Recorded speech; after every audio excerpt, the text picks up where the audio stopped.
Friends, today we are going to learn future perfect tense. आज हम सीखने जा रहे हैं फ्यूचर परफेक्ट टेंस। ऐसे कार्य जिनके भविष्य में किसी समय पूर्ण होने की संभावना हो फ्यूचर परफेक्ट टेंस में लिखे जाते हैं। जैसे सोहन कल सुबह तक कोटा पहुंच चुका होगा। यहां यह संभावना जताई जा रही है कि कल सुबह तक सोहन है वो कोटा पहुंच चुका होगा, यानी भविष्य में हमें उम्मीद है किसी कार्य के पूर्ण होने की। दूसरा वाक्य देखिए, आरती अगले सप्ताह तक वार्षिक परीक्षा दे चुकी होगी।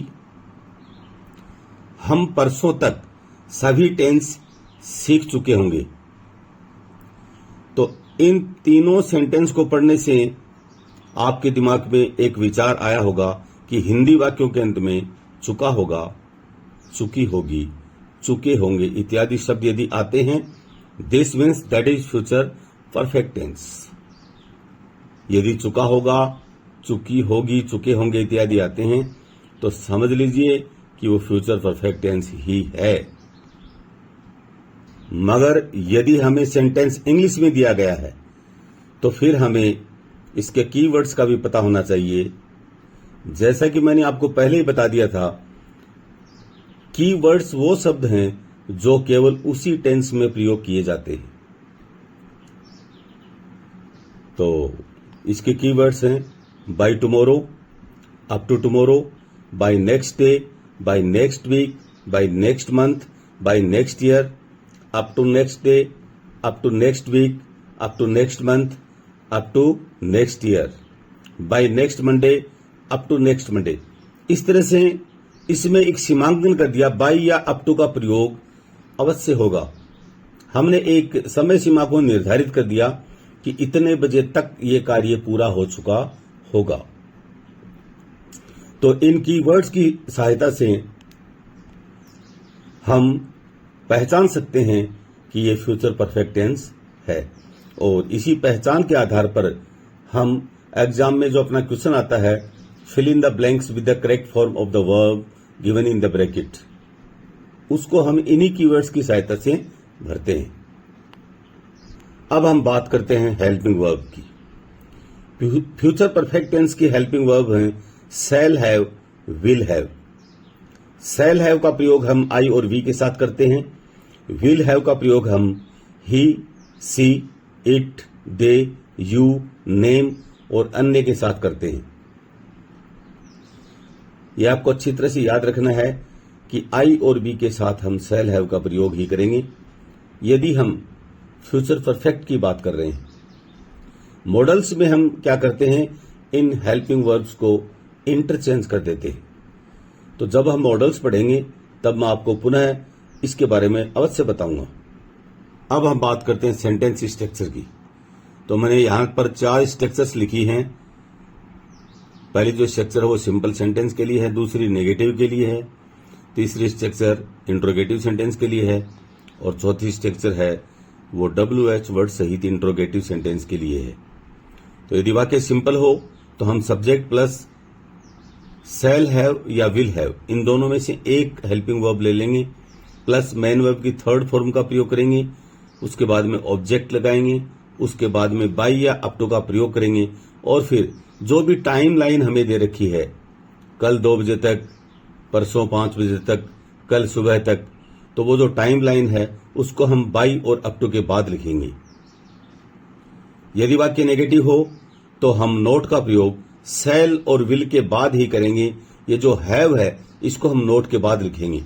तो अपनी स्ट्रक्चर होगी सब्जेक्ट प्लस शैल या will plus not plus have plus main verb की third form plus object plus by या अप टू। दोनों नहीं लगाने हैं, या तो आपको बाय लगाना है या अप टू लगाना, दोनों का एक ही अर्थ है। उसके बाद में जो भी टाइम लाइन आपको दे रखी है उसको लिखेंगे। यदि वाक्य इंट्रोगेटिव हो तो हम सब्जेक्ट से पहले शैल या विल का प्रयोग करेंगे। ध्यान रखें, आपको शैल हैव, विल हैव का प्रयोग नहीं करना है सब्जेक्ट से पहले, केवल आप शैल या विल को सब्जेक्ट से पहले लिखेंगे, हैव है ये सब्जेक्ट के बाद ही रहेगा। तो अपनी स्ट्रक्चर होगी शैल या will plus subject plus have plus main verb की third form plus object plus by या अप टू प्लस टाइमलाइन। इसके बाद में हम बात करते हैं, यदि किसी हिंदी सेंटेंस में WH वर्ड दिया गया है। WH वर्ड की जानकारी मैं आपको पहले ही दे चुका हूं। यदि आप भूल चुके हैं तो पुनः मैं एक बार आपको याद दिला रहा हूं। ये है अपने WH words: why, when, where, which, who, whom, whose, how और व्हाट। और इनके हिंदी अर्थ भी सामने दिए गए हैं, तो कृपया आप इन सभी को अपनी नोटबुक में अवश्य नोट कर लीजिए, क्योंकि ये कहते हैं ना, जब तक सूरज चांद रहेगा तब तक उसका नाम रहेगा। जैसे हम कोई भी इस तरह से नारे लगाते हैं, तो जब तक ये अपनी इंग्लिश रहेगी, अपने WH वर्ड्स यही रहने वाले हैं।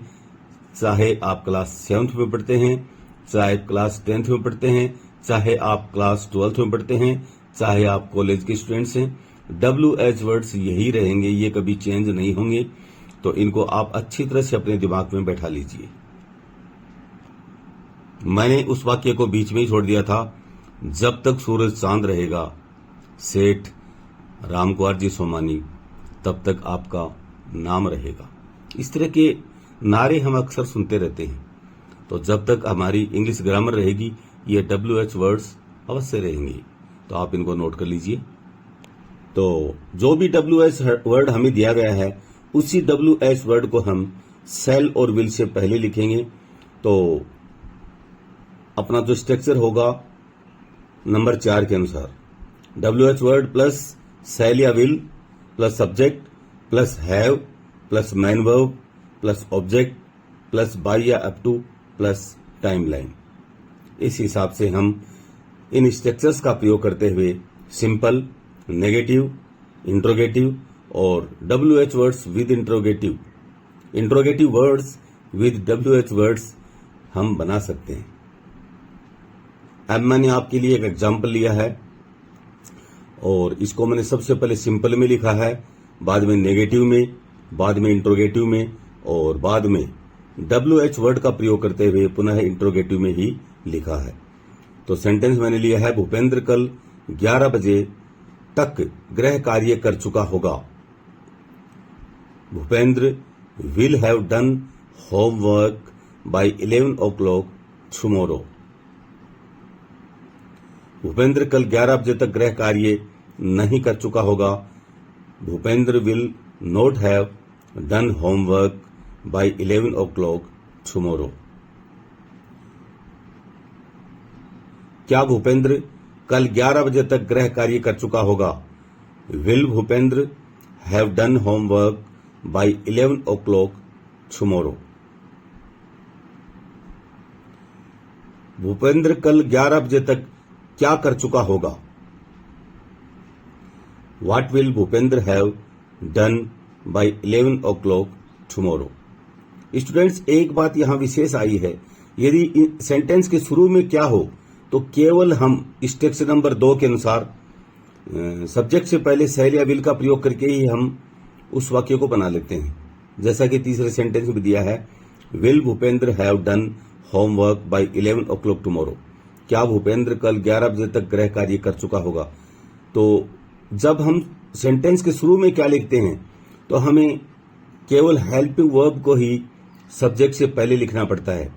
लेकिन यदि हिंदी सेंटेंस के बीच में कहीं पर क्या का प्रयोग हुआ है तो हमें फिर विल से पहले व्हाट भी लगाना जरूरी है।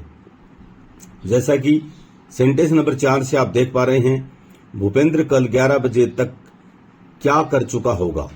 तो क्या का प्रयोग यहां सेंटेंस के बीच में है, तो इसलिए हमने लगाया what will Bhupendra have done by 11 o'clock tomorrow. अब हम आते हैं करेक्ट फॉर्म ऑफ वर्ब पे। तो जैसे कि मैंने आपको 4 एग्जांपल्स दिए हैं, सबसे पहले हम वाक्य की रीडिंग करेंगे, Jaisingh play chess by 8 AM tomorrow. तो सबसे पहले हम ये देखेंगे कि इसमें कीवर्ड्स क्या है। तो कीवर्ड्स पहले सेंटेंस में है बाय 8 AM, कल 8 बजे तक, टुमारो कल, यानी कल 8 बजे तक, ये इसका कीवर्ड है। तो ऐसा आते ही हमें पता लग जाना चाहिए कि this is future perfect tense. तो ये जो 4 सेंटेंस मैंने आपको दिए हैं, इनमें आप कीवर्ड्स की जांच कीजिए पहचान कीजिए और उसके बाद में करेक्ट फॉर्म ऑफ वर्ब इनमें अप्लाई कीजिए और तुरंत मुझे सेंड कर दीजिए। मुझे विश्वास है कि फ्यूचर परफेक्ट टेंस आपको अच्छी तरह से समझ में आ गया होगा।